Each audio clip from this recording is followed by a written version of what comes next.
आणि ॲपल खातो आहे. अरे तुला हवंय तर तू त्याच्याकडून मागितलंस का? हो, मी मागितलं पण तो देत नाहीये. तू प्रयत्न करतेस का?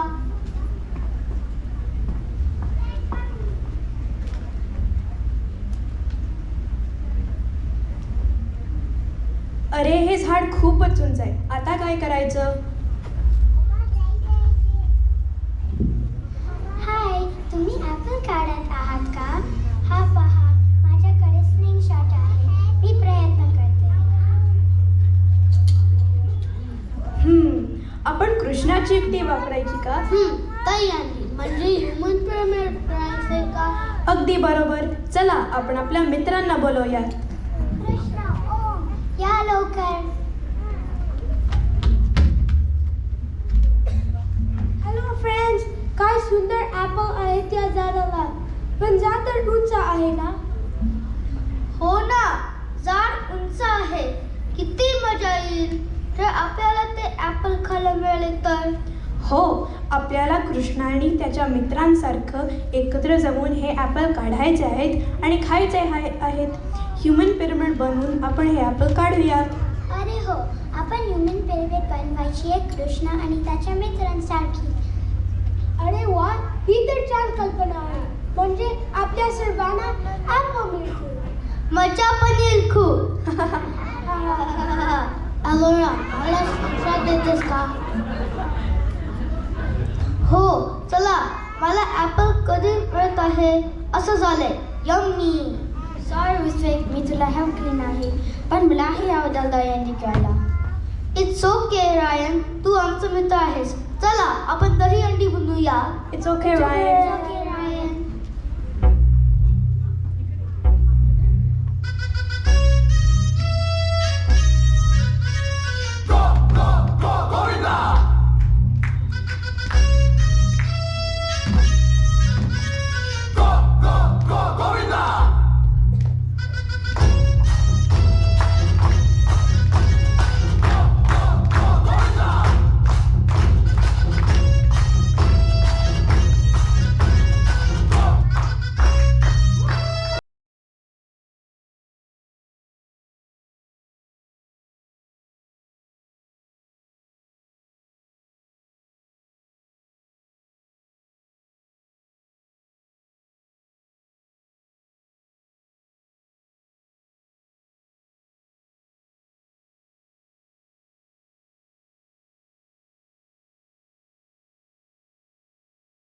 अरे वा, आपल्या सगळ्यांना ॲपल मिळाला. Alone we can do little, together we can do big. Teamwork जिंकलं.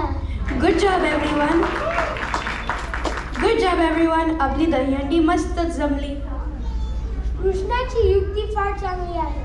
या युक्तीनेच कृष्णा त्याने त्याच्या मित्रांसोबत दही, दूध, लोणी, चोराचा आणि खायचा. पण मी विचार करत होती, कृष्णा तर देव होता आणि तो खूप हुशार होता. मग तो चोरी का करत असेल? त्यावेळी कृष्णा गोकुळात राहत असे.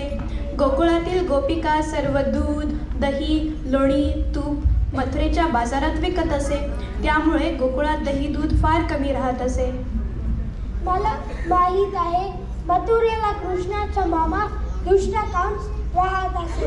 कृष्ण आणि त्याचे मित्र गाय घेऊन उन्हात जात, त्यांना कापूर घालत त्यांची काळजी घेत, just like a cowboy. हो, कृष्णा गायींची फार काळजी घेत असे, पण त्यांना दही दूध फार कमी मिळत असे. गोकुळातील सर्व लहान मुलं व प्रजाशक्त होऊ लागली. कृष्णाला या गोष्टीचे फार वाईट वाटत असे. म्हणून तो त्याच्या मित्रांसोबत दही आणि दूध चोरायचा आणि खायचा, ज्यामुळे गोकुळातील त्याचे मित्र खूप स्ट्रॉंग झाले. कृष्णा आणि त्याच्या मित्रांना मदत केली आणि ते सशक्त झाले. मी रोज दूध पिणार आणि स्ट्रॉंग होणार. मला योगर्ट स्नॅक खूप आवडतात. जन्माष्टमी म्हणजे कृष्णाचे बर्थडे. त्या दिवशी आपण दहीहंडी साजरी करतो. मला वाटते कृष्णा हा खूप होतफुल होता. कृष्णा त्याने त्याच्या मित्रांना खूप मदत केली. हो, कृष्णाने मित्र, प्राणी, पक्षी सर्वांवर प्रेम केलं. त्याच्या बासरीचे सूर सर्व वातावरण संगीतमय करीत असे. त्याच्या बाललीला सर्वांचे मनोरंजन करत असत. कृष्णाचे गोष्टी फार प्रेरणादायी आहेत. आम्हाला पण कृष्णाची गोष्टी ऐकायला आवडतील. मला कृष्णाच्या गोष्टी खूप आवडतात. आपण ही कृष्ण आणि त्याच्या मित्रांसारखे एकत्र राहूयात. खरं आहे. अरे, आपण सर्वजण मित्र आहोत. सर्वांनी एकत्र राहिलं तर किती मजा करू शकतो. भांडण करायचे नाहीत बरं का. चला नवीन खेळ खेळूयात.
गणपतीची आरतीही येते. नाही, गणपतीची आरती येते. आपलं मराठी शब्द शिकू आपण. मला एक गणपतीचा श्लोक येतो. वक्रतुंड महाकाय सूर्यकोटि समप्रभ निर्विघ्नं कुरु देव सर्वकार्येषु सर्वदा. या वर्षी आपण खूपच मजा करूया गणपती फेस्टिवलमध्ये. एक वर्षी मी भारतात मोठे मोठे गणपती पाहिले. या वेळी आम्ही पण भारतात गेलो होतो. तर मग आजोबांनी बाप्पांची खूप गोष्टी सांगितल्या. आम्हाला आवडेल एखादी गोष्ट ऐकायला. हो, तुम्हाला माहिती आहे की आपली बाप्पांची मूर्ती मातीतून बनवली आहे ना. मी हे कथा सांगणार आहे. या कथा ग्रीक स्टोरींसारख्या आहेत आणि मिथॉलॉजिकल स्टोरीज पण म्हणू शकतात. मिथॉलॉजिकल स्टोरीज म्हणजे समाजात प्रचलित असलेल्या एकमेकांना सांगितलेल्या गोष्टी. काही लोक मिथ स्टोरीज पण म्हणतात. ऐका, एक दिवशी माता पार्वती म्हणजे गणपतीची आईने एक वादीचा मुलगा बनवला आणि त्याला जीवनदान दिलं. तो मुलगा गणपती होता. गणपती खूप हुशार आणि आनंदी होता. मग नंतर एक दिवशी माता पार्वतीने गणपतीला सांगितलं की आज मुख्य दरवाजावर रक्षक म्हणून थांब. मग तेव्हाच श्री शंकर देवा खूप दिवसानंतर एक खूप मोठी तपश्चर्या करून घरी आले होते. शंकर भगवान गणपतीचा बाबा होते ना, ते खूप मोठी तपस्वी होती. तपस्वी म्हणजे मेडिटेशनचं प्रॅक्टिस करायचा. हो, पण श्री शंकर देवांना गणपतीचं काहीच माहित नव्हतं. म्हणून जेव्हा गणपतीने श्री शंकर देवांना आतमध्ये जायला मनाई केली तेव्हा श्री शंकर देवांना खूप राग आला आणि न विचार करता गणपतीचा शिरच्छेद केला. शिरच्छेद म्हणजे बिहारे. अरे हे खूप वाजलं. त्यांना गणपतीबद्दल काहीच माहिती नव्हतं. गणपतीच्या आईच्या आज्ञांचे पालन केले. यानंच त्याला कोणाला येऊ देऊ नका सांगितले, हो ना? हो. मग माता पार्वतीने श्री शंकर देवांना सगळी गोष्टी सांगितलं. श्री शंकर देवांना खूप वाईट वाटलं आणि पार्वती खूप रडू लागली. मग श्री शंकर देवांनी एक हत्तीचं पिल्लूचं डोकं गणपतीवर बसवलं. अच्छा, असं झालं तर अल्फिन तो सर्वांचा फेवरेट आहे. हो, हे आपल्या गणपतीचे नवीन जन्म होतं किंवा रिबर्थ. हे आपण भाद्रपद महिन्यात गणेश चतुर्थी साजरा करतो. भाद्रपद महिन्यात आपल्या लेट ऑगस्ट किंवा अर्ली सप्टेंबरमध्ये येतो. मग गणपतीचा बर्थडे कधी असतो? गणपतीचा बर्थडे गणेश जयंतीला असतो. जानेवारी किंवा फेब्रुवारी महिन्यामध्ये येतात. महाराष्ट्रात तो दिवस उत्साहाने साजरे करतात. गणपती ही बुद्धीचा देवता आहे. त्याच्या मोठे डोक्यामध्ये खूप मेमरी आहे. आपण पण गणपतीने खूप अभ्यास केला.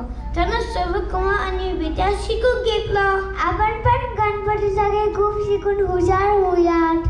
गणपतीला प्रथम असेही म्हणतात. सर्व शुभकार्याची सुरुवात गणपतीच्या पूजेकडून होतात. गणपतीच्या पोते ही खूपच मोठे असते. गणपती लाडू आणि मोदक खूपच आवडतात. जेव्हा गणपती येतात तेव्हा मिठाई प्रसाद मिळतो. मला लाडू खायला खूप आवडतात. मला पण मोदक पण खूप आवडतात. गणपती आपलं